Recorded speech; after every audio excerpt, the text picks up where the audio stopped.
this morning. The British government has made it very clear that Israel has a right to defend itself. Of course, the British government stands with Israel, but at the same time, there are casualties on both sides. Some 10,000 people, we believe, have died in the atrocities that have been unfolding. Is the government's position on Israel's invasion still unwavering? Look, the government's position is extremely clear that Israel, like any other country in the world, has the right and indeed the duty to defend itself when its people are attacked by vile terrorist organisations like Hamas. The British government has also been extremely clear that we stand with the Palestinian people. And if you look at what we've committed in the last few weeks, we've committed £30 million of aid to Gaza, and that's about a third of all that is being offered by the European Union. And we've flown in about 20 tonnes of medical aid and other aid into Egypt in order to get it across the Rafah crossing into Gaza. So I think it's possible to do both, and I think it's right that the British government does both. We need to stand with Israel and we need to protect the Palestinian people, both of whom are being attacked by this vile terrorist organisation, Hamas. Can I ask you about the plight of Britons trapped in Gaza? There has been some concern over recent days about the lack of Britons being able to get out through the Rafah crossing. We're told today at 92 are scheduled to leave. What kind of assurances have you had? Well, look, this is an extremely complicated environment because we're dealing with the governments of Egypt and Israel, but we're also dealing with other actors in the region, and it's very, very hard to be absolutely certain on numbers, and that's been making this very difficult. But I can assure you that the Prime Minister, the Foreign Secretary, I and many others have been working with partners around the region to ensure that what we do is we support British people who are trapped in Gaza and help them to leave as quickly as possible. And so we believe that almost 100 Brits have now been approved, as Sarah says, that we hope they will leave today. That would leave about another 100 there, wouldn't it? Are we sure about those numbers, about 200 British nationals caught there? So, look, I'm not going to discuss the numbers on air, if you'll forgive me, but we are very confident of the numbers that we have.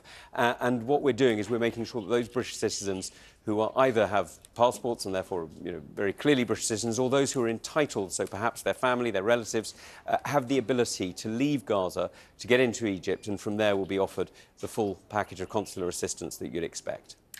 What about the impact of this at home, Tom Tugendhat? We've had a dramatic rise in the reports of anti-Semitic hate crimes, also Islamophobic hate crimes as well, and plans for a pro-Palestinian protest on Remembrance Sunday. Concern about that. What are you going to do about that?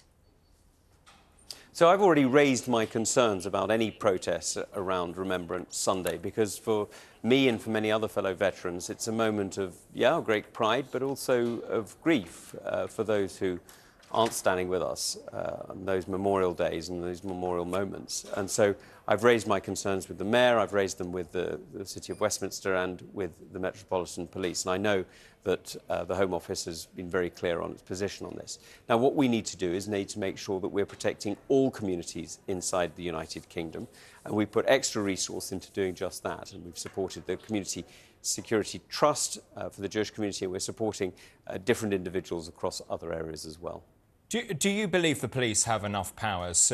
Mark Rowley has called for tougher laws and tighter legal definition of extremism.